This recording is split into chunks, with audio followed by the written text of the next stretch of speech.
Hello there, hi. I am Carionto still and probably forever, because why would I change my name to anything else? It all works, it's good, and it's fine with me. So anyway, been a bit, but the archive doesn't care.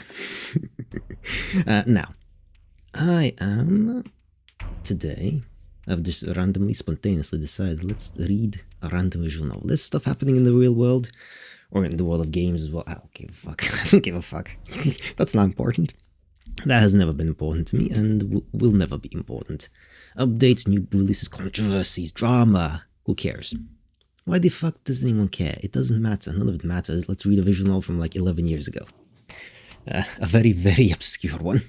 That probably like maybe like 5 people know about. One of them being the person who suggested it for me.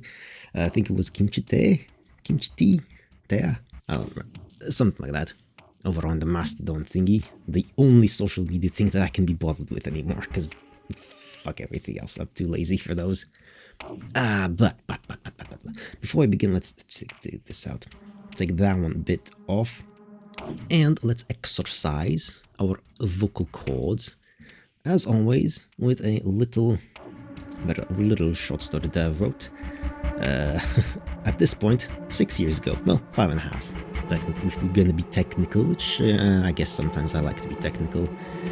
Anyway, from July 1st, 2018. A poem thingy, I think, or something like that. I don't know. I'm just trying to link back to my DeviantArt page where I posted these back then. Copy pasted it here. So anyway, the first sentence. Okay, that's the kind of mood we're going for. Alright, let's set the mood. Let's get the voice in the mood. Dredge out this hateful spite. Drown them with agony.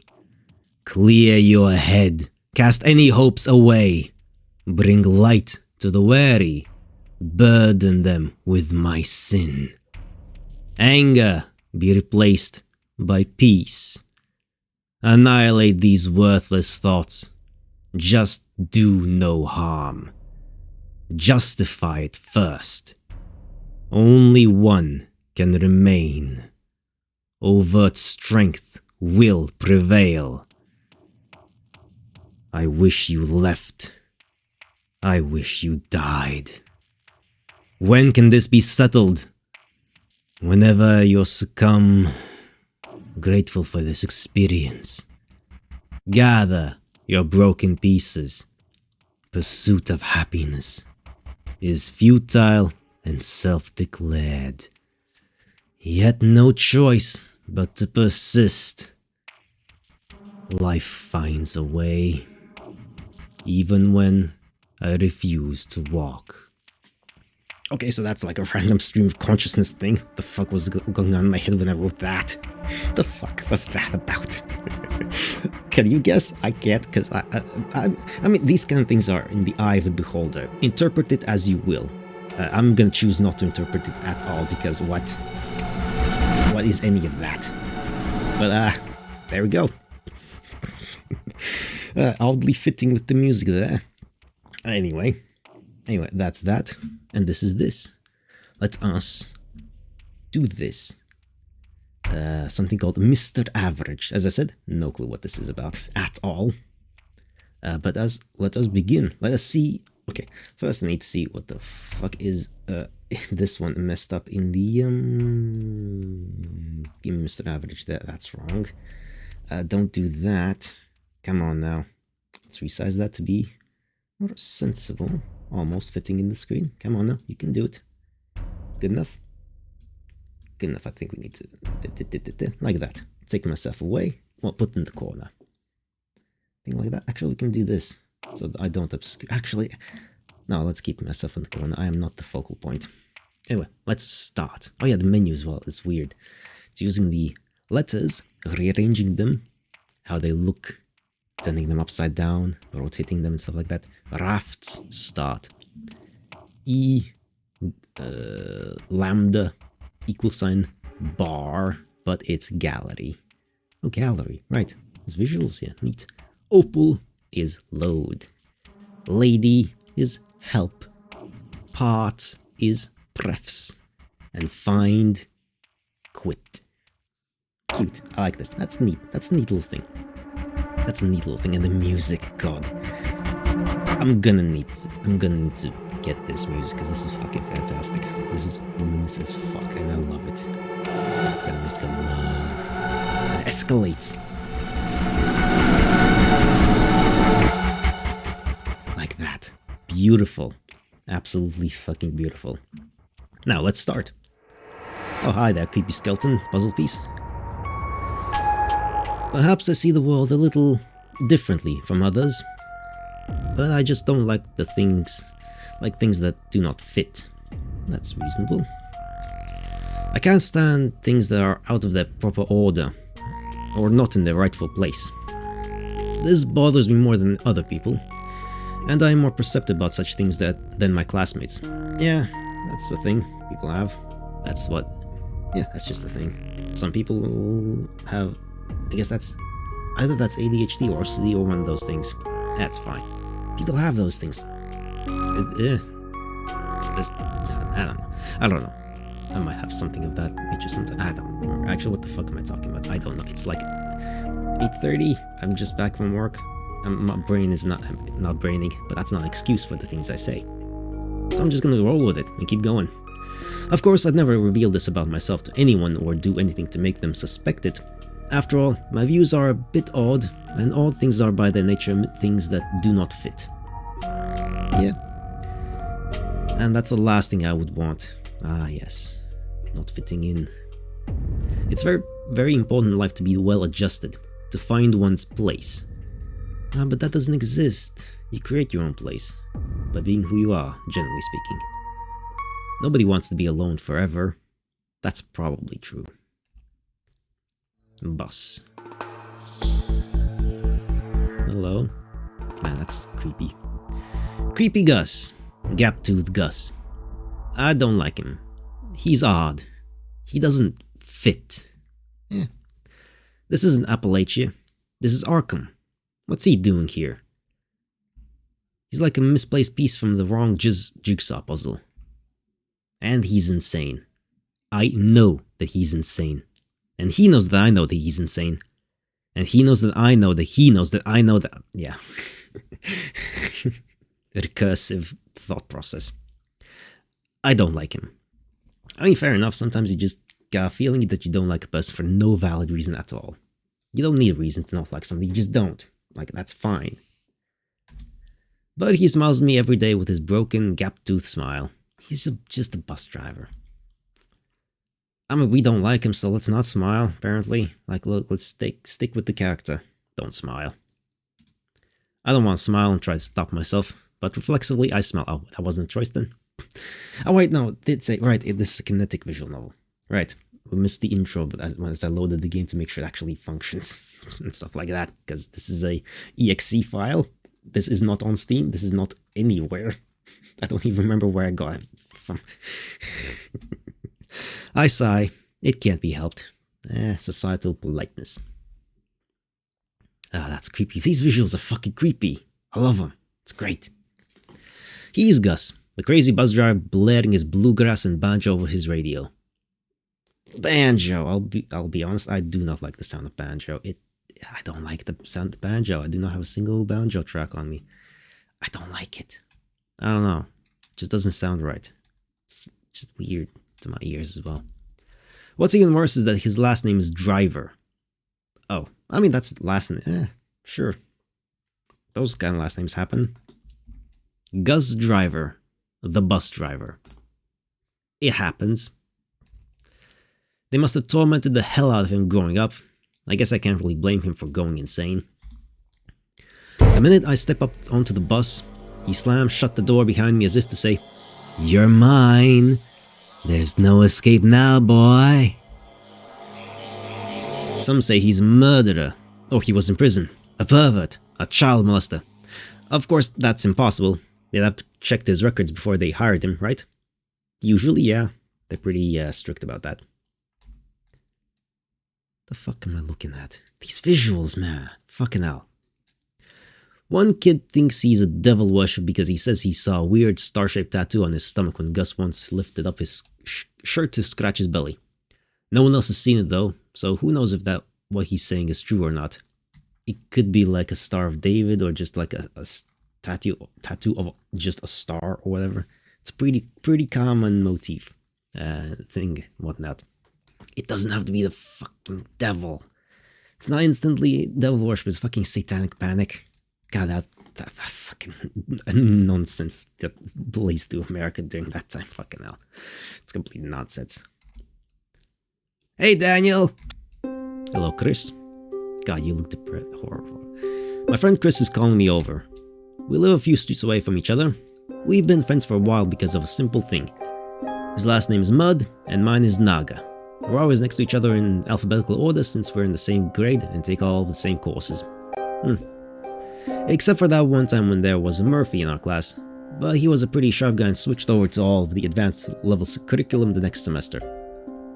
Hey Daniel, I figured out the name for our team project. What is it? The Mother or Fog on Beaches. Okay, the MFophobe? I don't get it. That's a weird name? I don't get it. That's a weird name, I don't get it. Say quick. The motherfucking beaches. Oh, the motherfucking beaches. Okay. Okay. The motherfucking beaches. Everyone started cracking up. I mean, it's juvenile, but it still got a chuckle out of me as well. It works. Simple humor like that works. Sure. I laughed too. Chris snickered. I think we could slip down one by Mr. D. He's dense. Fatty Friedman chimed in. God, these visuals. The fuck is with the visuals here? Yeah, Mr. D as in dumb as a doorknob. Everyone laughed again. I laughed too. It's expected. Chris and Fatty are the high school class clown duo, like Abbott and Costello, Laurel and Hardy. They've been that way since elementary. It's how they fit in. And I'm Mr. Average. I am completely unremarkable, except for how you see the rest of the world as these fucked up horror images. Jesus Christ. Nightmare induced. This is nightmare fuel. Fucking hell, this is nightmare fuel. I'm gonna have to go through the entire gallery without any obstructions and provide the full horror and nightmare feel for you, dear listener and viewer. In conversations, I'm neither the talkative one nor the shy guy. I say neither too much nor too little. I just fit in with everybody. Doesn't matter what group or clique I happen to be mixed with. I just adapt to the social situation. It's not like I'm trying to fit in. It's not like I'm trying to be a phony or something that I'm not. It's just the way I am. And some people are like that, it's fine. We reach the next stop. Creepy imagery. A girl hopped on the bus, rushed over and jumped in the empty seat next to me. We both smiled at each other. Creepy fucking imagery. Her name is Alice. She's a sophomore and I'm a junior. We started going out a few months ago. We get along well, but lately she's been acting a bit strangely. I don't know what it is, but I'm sure I can handle it. I can lie so well I'll almost believe it myself. I can tell the biggest lie without even a drop of sweat, and a hint of a muscle twitch or an extra added heartbeat. Lying is easy for me. It's practically in my DNA, and it makes life simple. A good lie is worth 10 truths because people will always believe a good lie, but won't always believe the truth. I mean, yeah, the truth can be difficult sometimes. What's that expression? A lie makes it halfway across the world before the truth can even put its pants on. I can't wait to see the movie tonight. You've been waiting for it to come out, huh? Of course, it's starring my favorite actor. Yeah, he's so dreamy. Jealous? Of course I'm jealous. Well, it's got great reviews, so I hope it's good. Yeah, whatever. I'll let you pick me the next movie, okay? Sure, hello Rockstar. Sure, there's a cool rock and roll zombie apocalypse. No, I don't like zombies. Actually, I don't like zombie movies either, but everybody else wants to watch them for some stupid reason. Yeah, I don't get it either, honestly. It's a fad. Yeah. Okay, well, there's this sci-fi action sequel to... Oh, I heard about that. It's not supposed to be very good. Didn't even get finished. But everyone's going to watch it anyway. That's very true. That's very true. Alright. Well, there's No, you don't like horror. There's... no, that's got too much violence. Honestly, movies don't interest me. A lot of spectacle without substance. It's an easy way to have a conversation about nothing. There are lots of other subjects that you can babble about mindlessly for hours without any effort. It's not that hard if you try. Never mind, you can pick the next one. Are you sure? Yeah, it's easier that way. Suddenly, the bus's brakes squealed loudly as it slowed down to a crawl. We all looked out the window.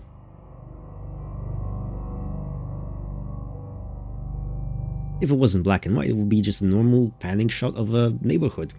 But because it's in black and white, and slightly higher contrast, suddenly, ergo, creepy.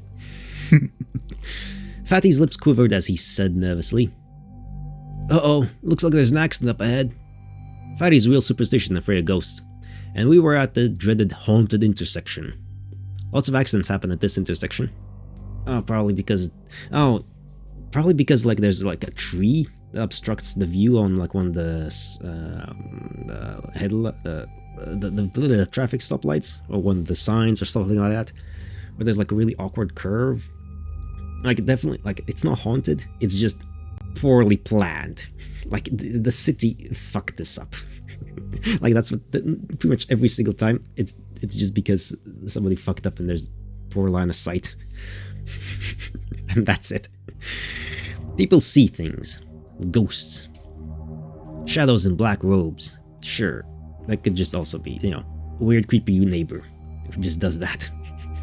Most of the time it's just some weird ass random retired person who just wants to be, does weird things at weird hours. Old horse and buggies, and other things. Strange things. This looks like small town America. That's like normal. But the weirdest of all is the rumor that people have disappeared here, never to be seen again. I mean, that does also happen. I've been watching a lot of true crime stuff recently, and that sometimes just straight up happens. People get kidnapped just randomly broad daylight. Nobody hears from them again. Sometimes only like 10 years later, this person who we thought was dead or missing was just living in this house. Well, not living. Held hostage for like 10 fucking years. Jesus fucking Christ. Those things just happen. And it's really, really, really awful. It's getting famous enough that they even had a TV crew from one of those ghost shows come by. They debunked it, saying that it was mainly because the intersection was dangerous. Yeah. The streets were narrow and poorly lit. Yeah. The trees and tangled growth blocked the view of traffic, and timing on the light was quick. Yeah. See, basic things that the city just fucked up on. All of that added up to Accident City. Add a bit of psychology and mass hysteria, and people believed or wanted to believe in it so much that it actually caused them to panic and get in an accident, which then fed the myth even more. Yep. Piss poor planning. They interviewed Crazy Gus, because naturally they'd zero in on the most insane looking person in town and promptly put him on camera. And of course, he started raving about alien abductions and extra-dimensional portals. Okay, he's actually a conspiracy nut job. Okay.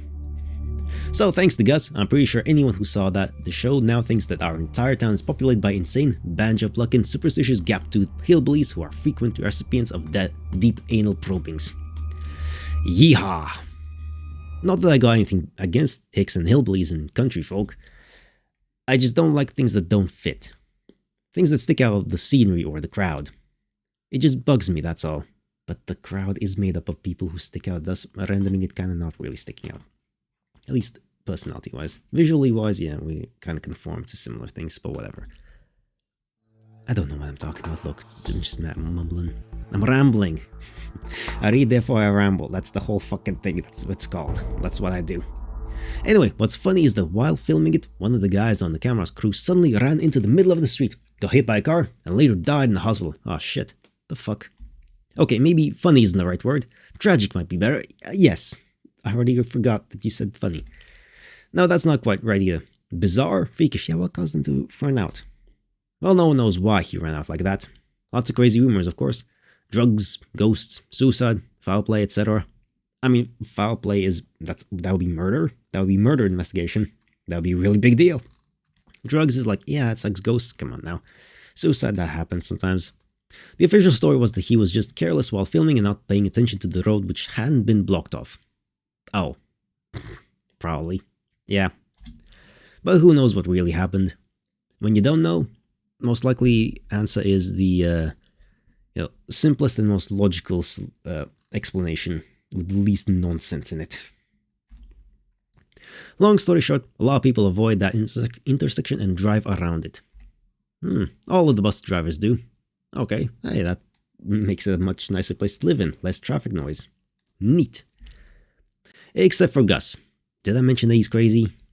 I know he's crazy, and he knows that I know. Oh, never mind. We got close enough to the accident where we could see it. Everybody rushed over from the other side of the bus and pressed their faces against the window to look. It was pretty bad. A small subcompact got T-boned by a truck. It was just twisted metal, all mangled up.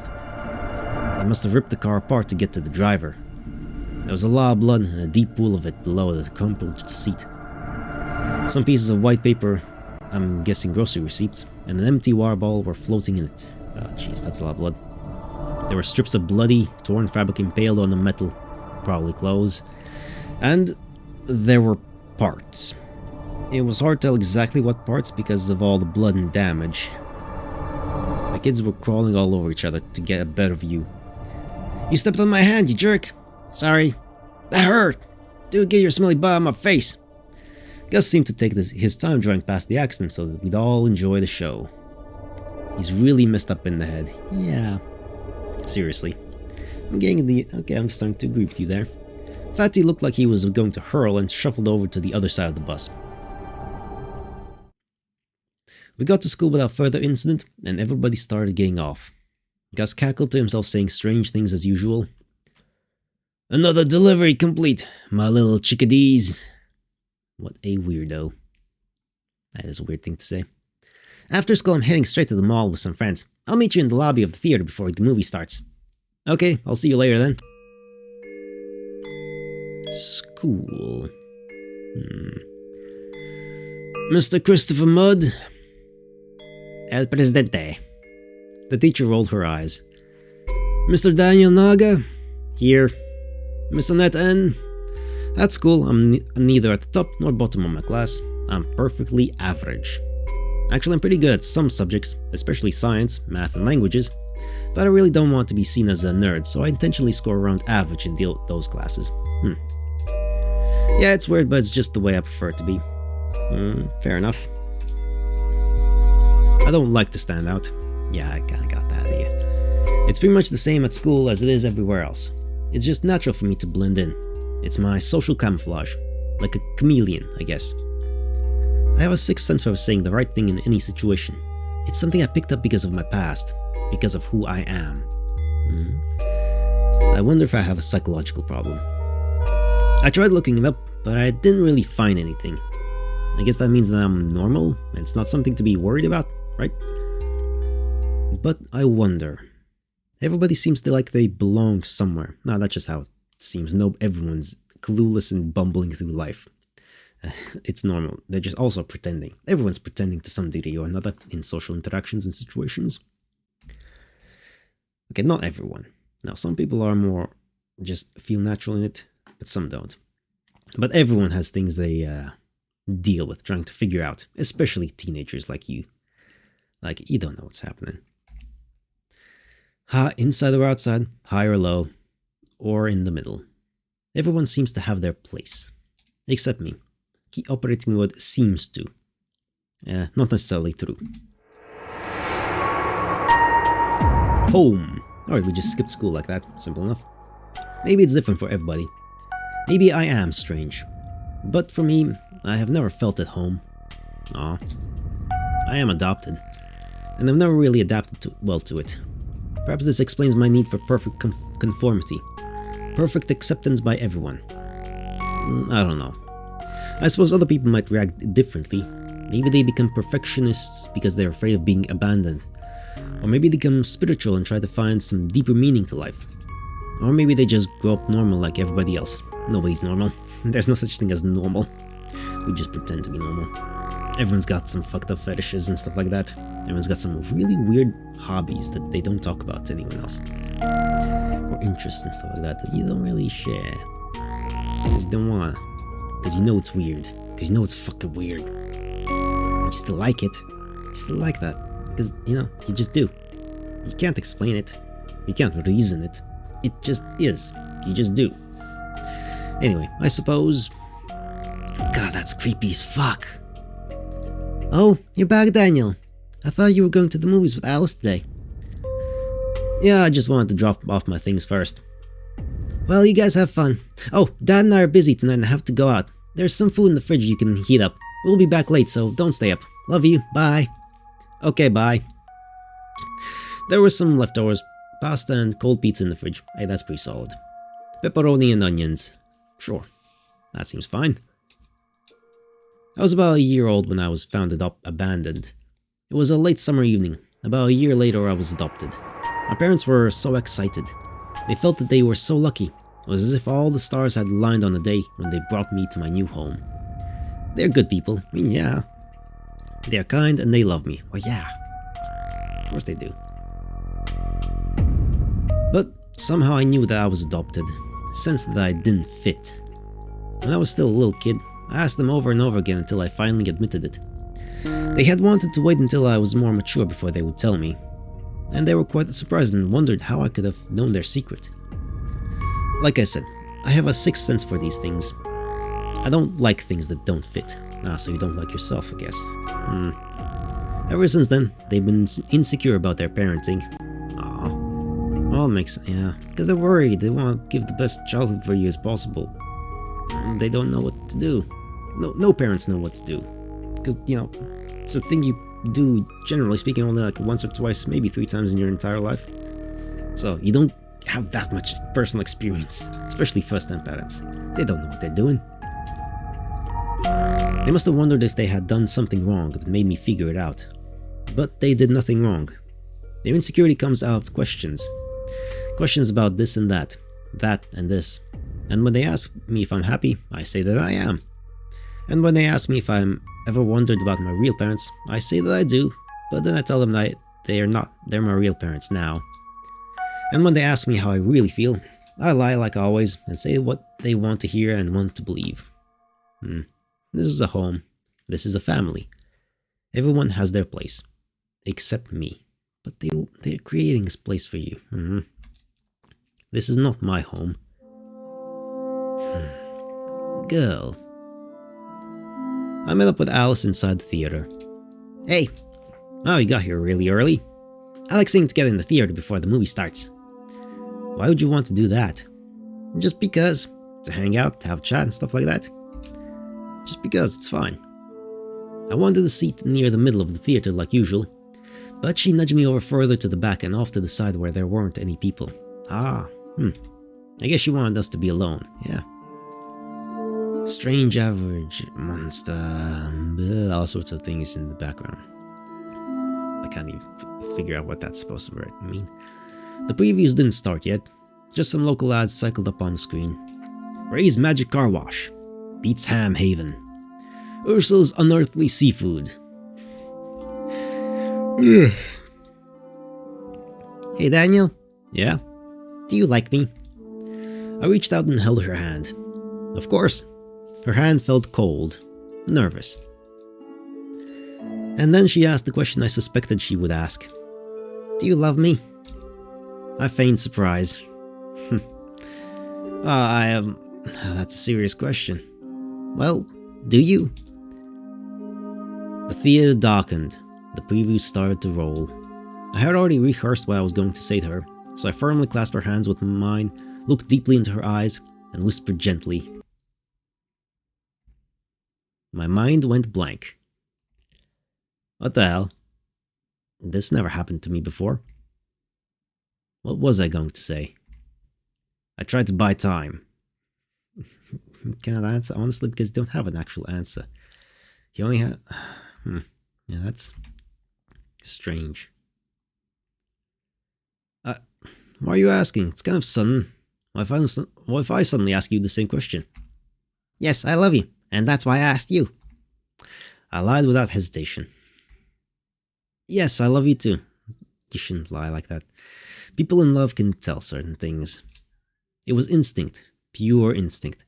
The words were out before I could even think about them. She seemed to be bracing herself, waiting for something. I knew what I had to do. Deceive her, kiss her, be honest, don't kiss her. Compromise, embrace her. Is there an actual choice here? To me, hugs are nice, embrace.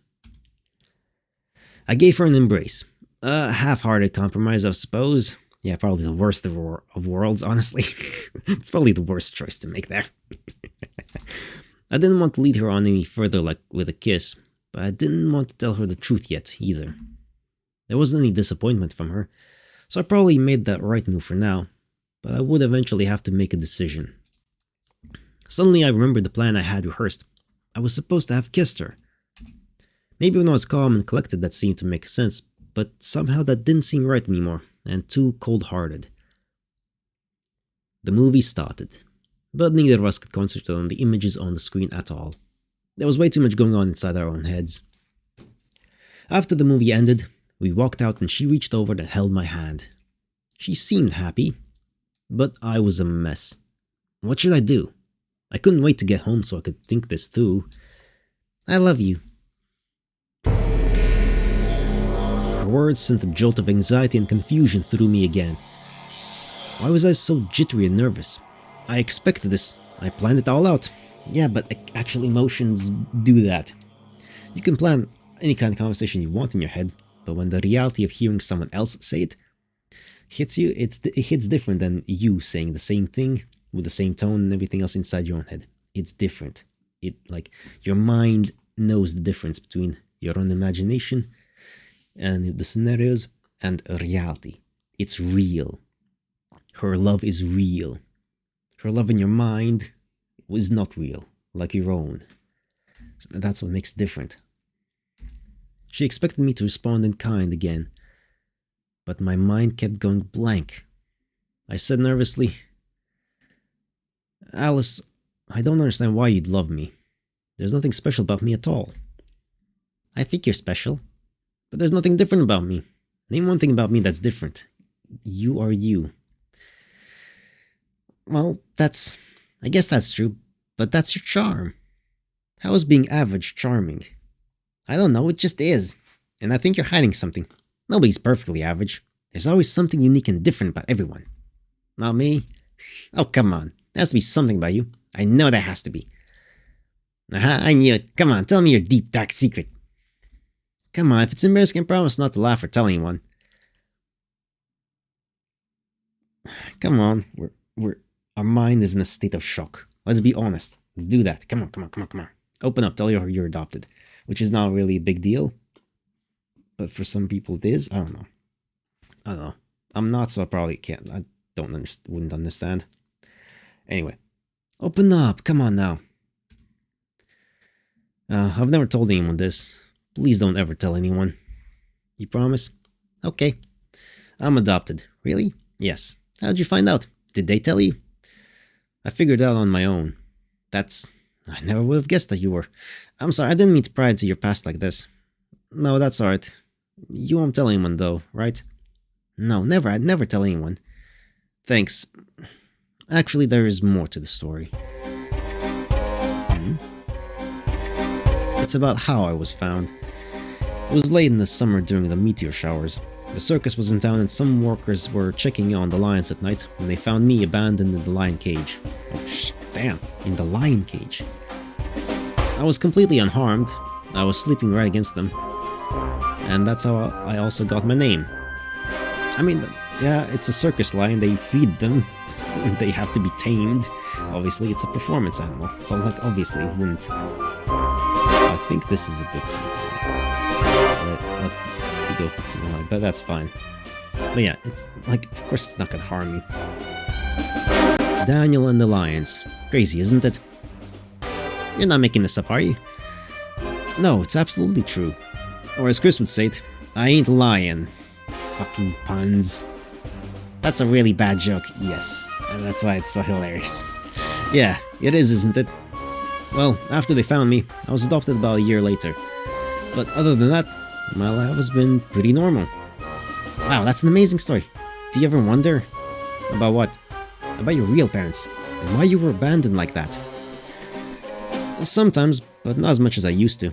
I'm happy. I really am. Mr. Average. Back home. I sighed. What a nightmare. What the hell happened to me? You're experiencing growth and stuff like that. Why did I get so nervous about something that I had already planned out? Because rubber met the road there, pal. Plans don't survive first contact. I laid in bed staring up at the ceiling. I don't love her, I'm just using her, but for what? What are you using her for? I only got a girlfriend because, well, most of the people around me had one. Perhaps it's not the best reasons, but I suppose it's not the worst. Honestly, you having a strong reaction like that to her saying that means that you do care about that little thing. Love, it's not just utilitarian. There's something about it. I don't dislike her, but do I really like her or even love her? I want to like her, but there seems to be something holding me back. Yeah, it's your own personal, you need to confront yourself first. I don't think it's her that's the problem. Yeah, it's all inside. There's nothing wrong with her. It's me. Yeah, it's internal struggle. I don't understand myself. Who am I? What I want? Why am I so confused? You're a teenager. That's natural. That's expected. Because you don't know who you are. You haven't grown into a person much yet, you know? That's just how it works. I just want to be normal. That's not a thing that exists. I just want to be average. Also not a thing that exists. I just want to fit. You create the spaces where you feel comfortable. Or you find them or something like that. Hello, Gus. Creepy Gus, the school bus driver. Gap-toothed Gus. My daily reminder of the things that are out of place in this world, like me. His raggedy face always fills me with unease. But today, I felt even greater trepidation than normal. Gus winked at me and whispered, "The stars are right." What did you just say? Gus didn't answer and just cackled as doors squealed shut. I don't know how to cackle properly. I walked down the aisle disturbed by Gus's words. Something wasn't right. Something was out of sorts. I looked back at Gus. Something was going to happen. I sat in my usual seat, not talking to anybody. Oh god, okay, this could be bad.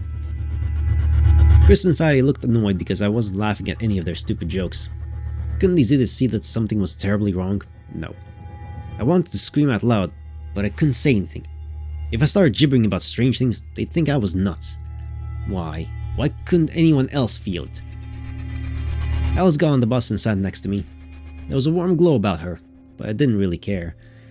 There was a strong aroma of cinnamon and vanilla coming from her bag. Normally I'd enjoy the smell, but today it made me nauseous. I smell cookies. They're not for you, Fatty. I know it's kind of silly and you know how terrible I am at cooking, but I tried real hard to make these for you all last night. And well, I hope that you're okay. I tried some myself and they didn't seem too bad. Sorry for rambling like this. I didn't get much sleep, but I think they turned out nicely and I hope you like them. She smiled at me. I didn't smile back. Would you like to try them? No, sorry. Alice mistook my brusqueness for something else. Is there something wrong, Daniel? I answered tersely. No, nothing. I could feel her quavering thoughts and emotions palpably squirting right next to me, and everybody else's as well. The jittery web of thoughts that had surrounded and entrapped the fly. Me. I was getting even more agitated.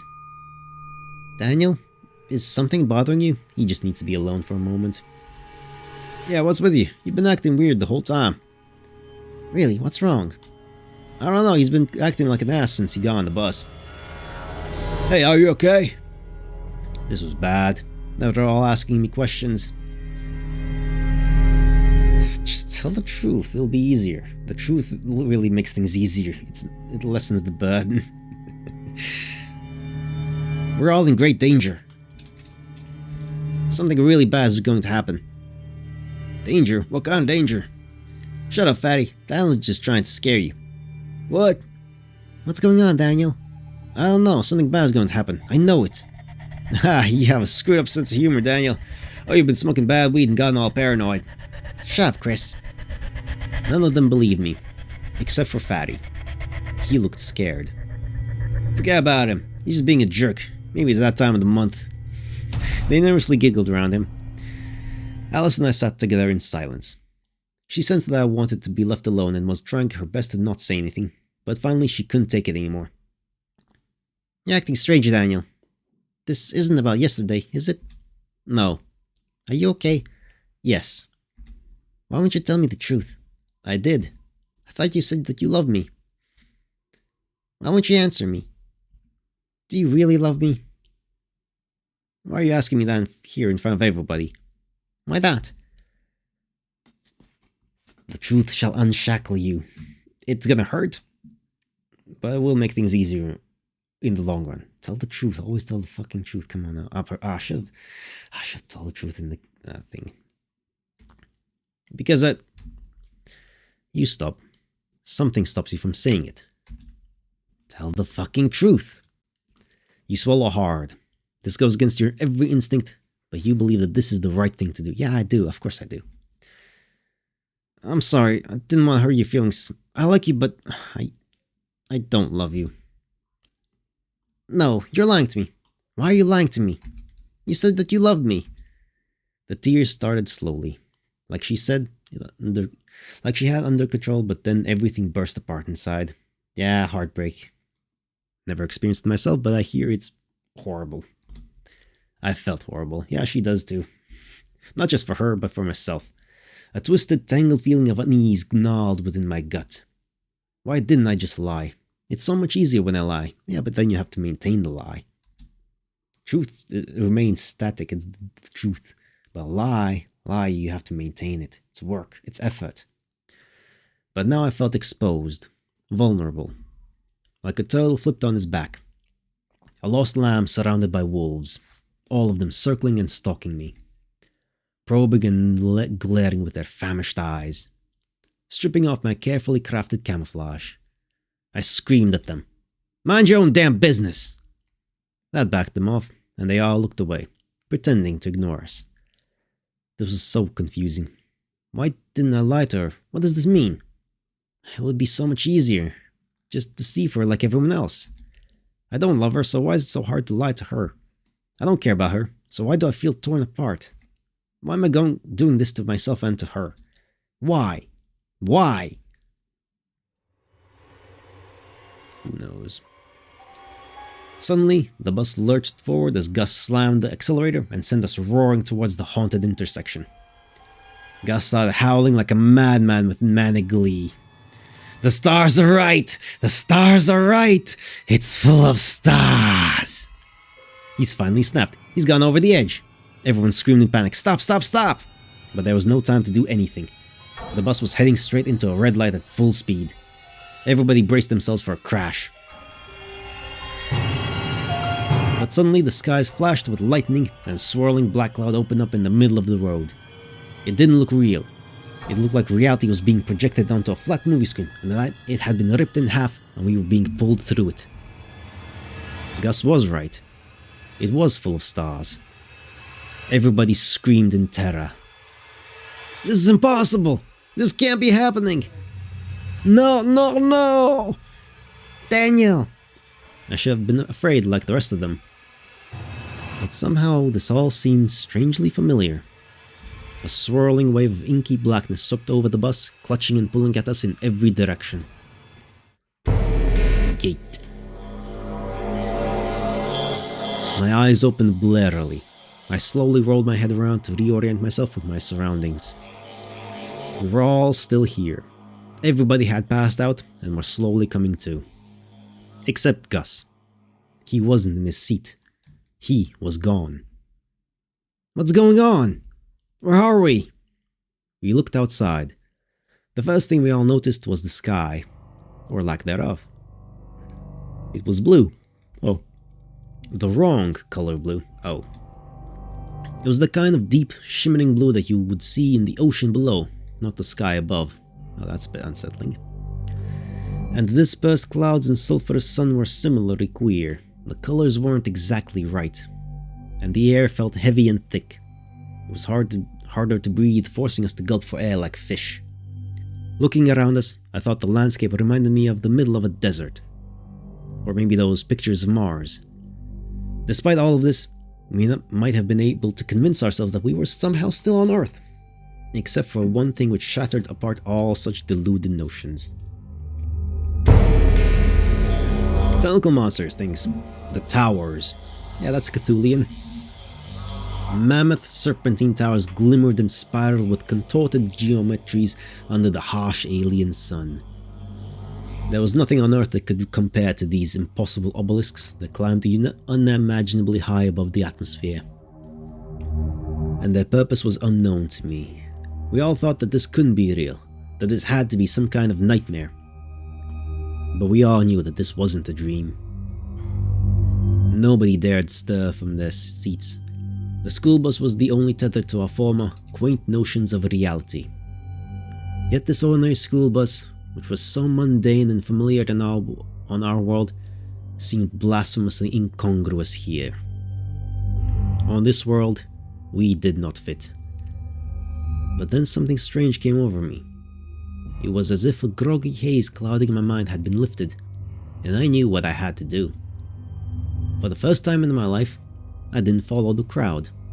There was no point to it anymore. After all, everyone on this bus was now an outsider, myself included. What would be the purpose of blending in with a bunch of outcasts and freaks? I got up and squeezed by Alice. "Daniel, where are you going?" "Outside. Come with me. We need to leave. We need to get off of this bus quickly." I strode down the aisle, but Alice remained where she was. "Please don't go, Daniel. Daniel, I'm scared." "It's not safe here." Patty started bawling. "I want to go home." Why? Why isn't it safe? Shouldn't we stay put until Gus comes back?" "Oh no, Gus is fucking crazy." "Gus? I wouldn't count on it." "But why isn't it safe here?" "We don't fit." I started to regain my bearings. Everything felt sharper and more distinct, like my body was adapting to the circumstances. My puerile senses had been dulled before, but now they were matured and awakened. My expanded consciousness was preserving details that I would have overlooked. I thought it might be the adrenaline pumping through my system, but I felt remarkably calm. Quickly I opened the doors and stealthily padded down the steps. Alice got up but was still too scared to leave the bus. So was everybody else. "Daniel, don't leave me." But my instincts had completely taken over and my body moved of its own accord. It was bad. Looking from the outside, it was even worse than I imagined. The bus encroached upon its environs like a vile, yellow trailer bedecked with garish, blinking lights squatting in the middle of a central square. They would be upon us very soon. Oh. I hunched down low and using whatever I could for cover, I scrambled across to a large outcropping of rocks to evade the gaze of the towers. I needed to place more distance between myself and the bus. They would be sure to search the area. I surveyed the terrain to plot the safest path out of sight of the towers. There was a cluster of hills further off that seemed perfect. I dashed off towards them, but then I heard voices behind me. "Hey, is anybody out there? Gus, where are you? Come on, Gus, we want to go home." Such simpletons. What were they doing? We didn't know how these inhabitants would react to our presence.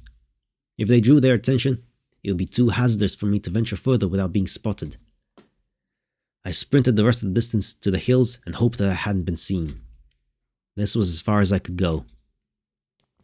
I found a crevice among the broken rubble from which I could observe my surroundings and carefully repositioned the rocks around me to give me a clear field of view in every direction without being seen.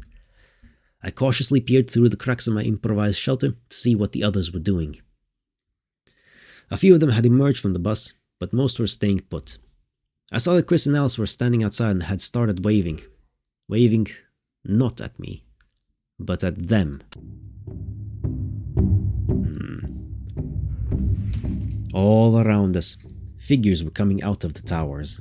But they weren't people. The others couldn't tell the differences at the distance, but I could. We did not fit here, but they did. They were not like us. I huddled deeper amongst the rocks concealing me. My mind raced quickly, creating a plan. Hide, observe, assess, adapt. I determined the direction where there were the fewest towers and decided to escape that way if I were to be spotted. I also picked out a rock that fit well in my hand with a sharp edge and slipped it in my pocket. Not much of a weapon, but better than nothing. Strangely, this bizarre change of environment, instead of leaving me confused, made everything so much sharper and clearer. Even from afar, my ears could pick up what Alice was saying perfectly. Who are they? I don't know. Do you think they're friendly? How should I know? I hope so. They've got to be intelligent since they made those huge buildings. Do you see Daniel anywhere? Where did he go? I saw him zigzagging off in that direction like a freaking monkey, but then I lost sight of him. He just disappeared behind some rocks. Are you sure? I couldn't see him too well. This weird air was shimmering around him. I sighed to myself. This was bad. Even with my sharpened senses, they were still too far to see clearly in this hazy atmosphere. But whatever they were coming towards us from every direction. And they were forming a large perimeter around the bus. My senses screamed out to me that this was a trap. I prayed that I had not been spotted earlier, but soon I'd found out. 3 of them were moving directly towards my location. As the aliens drew nearer, the other students also saw that these inhabitants were not like them at all. Some of the kids got nervous and ran back into the bus. I could practically smell the fear and panic dripping from them like a damp, musky scent. Someone was trying to start the bus, but the engine sputtered and wouldn't turn over.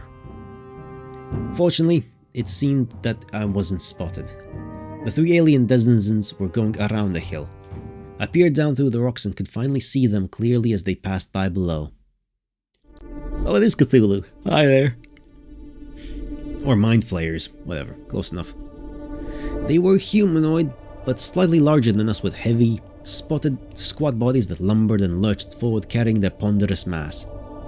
Their disproportionately sized heads featured a prominent array of quivering tendrils and an expansive cranium indicative of heightened intellectual capacity. I observed very carefully every detail about them, every mottled speck of their coloration, every shuffled step of their characteristic gait, every audible, guttural utterance, every olfactory scent and pheromone, and any other perceptible sensory and physiological stimuli imaginable. They were conversing with each other. I couldn't understand completely what they were saying, but certain things I could discern. The basic linguistic structure was complex and layered. I was always a whiz at language and could pick up part and build up the syntax quickly. Although this was far more complex than anything I had ever studied, I started to gain confidence that it would be decipherable. But then I felt something well up deep inside of me. It was an intense, agonizing, paralyzing pain. My heart raced with fear. I couldn't move. All of my body was burning, every part. Veins, muscles, bone, flesh, brain. Every fiber of my being felt like it was being melted down into a pulpy, bubbling stew. My body quivered and trembled. Was I dying? Do you think Daniel's alright out there? Who gives a crap about him? He went out by himself. Why did Daniel say that it wasn't safe? Maybe they're not friendly. I want to get away. Don't do anything sudden or stupid to startle them. Just stay calm. The pain was starting to subside a little and my senses were slowly returning to me. But strangely, they didn't seem as sharp as before. Everything felt very cold and sluggish. And the colors. I sat up and winced. My head still throbbed badly from the pain. The colors, they were all wrong again. What had happened to me? Could a migraine or panic attack cause this to happen? In the distance, I could faintly hear Chris calling out. What are you doing, Alice? Don't do anything stupid! They were forming a circle around them, herding them together. The kids on the bus shut the door. Alice didn't listen to Chris and ran off through an opening before they could completely encircle them. The aliens let her pass and lumbered over to seal off the last remaining gap. I could feel her running feet landing and echoing and vibrating through the rock. She was heading in my direction. It was strange. Nothing was happening, and the aliens only seemed to be talking. Bits and fragments of their speech were starting to make sense. Were they adapting their language to ours and trying to communicate? Perhaps their level of intelligence allowed them to decipher our speech patterns from a few fragments? Maybe they really were friendly. Alice had stopped running and was resting directly below me at the bottom of the hill. She was looking back at her friends to see if anything had happened. But nothing had happened yet. Just my luck. She was going to draw them right to me. And I guess it couldn't be helped. I decided to take a chance and called out to Alice. Psst! She didn't hear me. My voice was too weak. I had to get closer, so I quietly clambered down the hill. Alice! She jumped back in surprise. Alice saw something, screamed, and ran away. Oh, you got transformed into a mind flayer yourself, Daniel. This is where you belong. Oh dear, that's what the pain was. Transformation sequence. And you don't even know it. I turned around slowly, fearful of what might be behind me. But there's nothing, there's only you. Or maybe there is. Oh, never mind. There were two aliens moving towards me. How could I have missed them? I should have heard them coming, but all of my senses seemed dull and strange. And the colors were still all wrong and blurry. And my head was now throbbing and pulsing like crazy. He could still be an alien now. Normally, the smart thing would have been to run. But strangely, I did not want to flee. It seemed like the worst thing to do in this situation. Instinctively, I stood my ground. I needed to calm down, relax. Perhaps they meant us no harm. I stood there waiting while they walked up to me.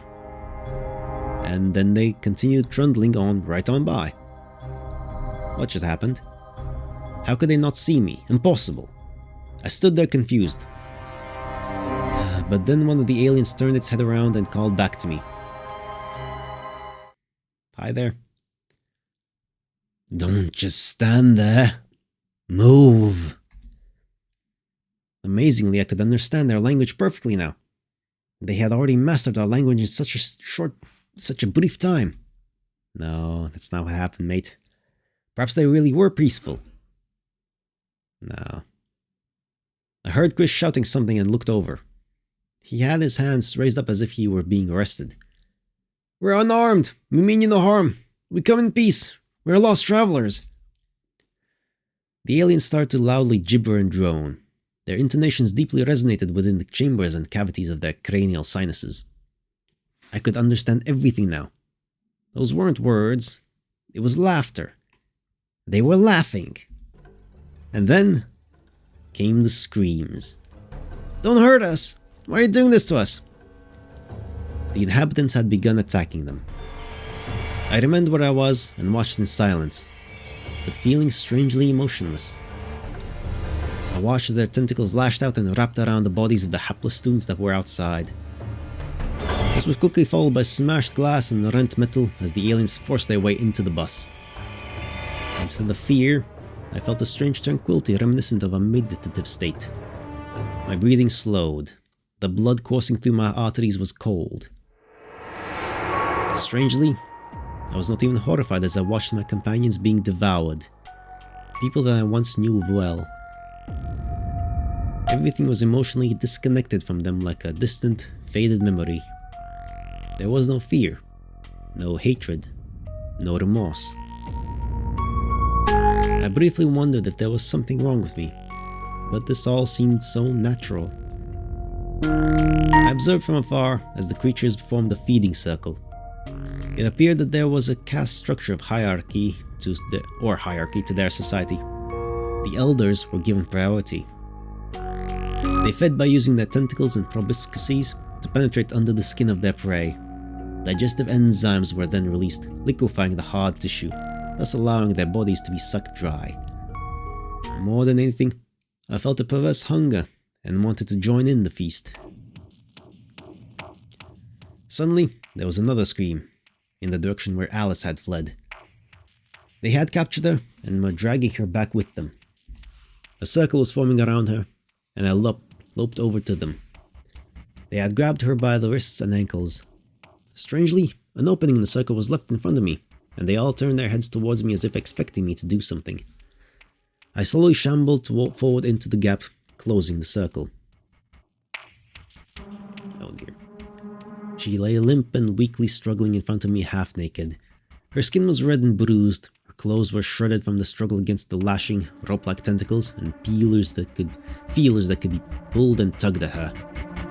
But her resistance rapidly faded as the paralytic venom worked its way throughout her body. I experienced a strange mix of feelings. Horror, pity, fear, lust. Perhaps even an old forgotten fragment of something resembling love. But right now, the most undeniable sensation of all was hunger.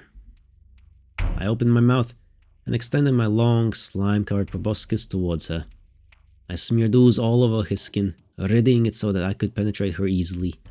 She screamed as I punctured her flesh. Gibbering with glee, I pumped my saliva and acids and bilious fluids into her and started to suck out the juices from her delectable body. All of the others joined in.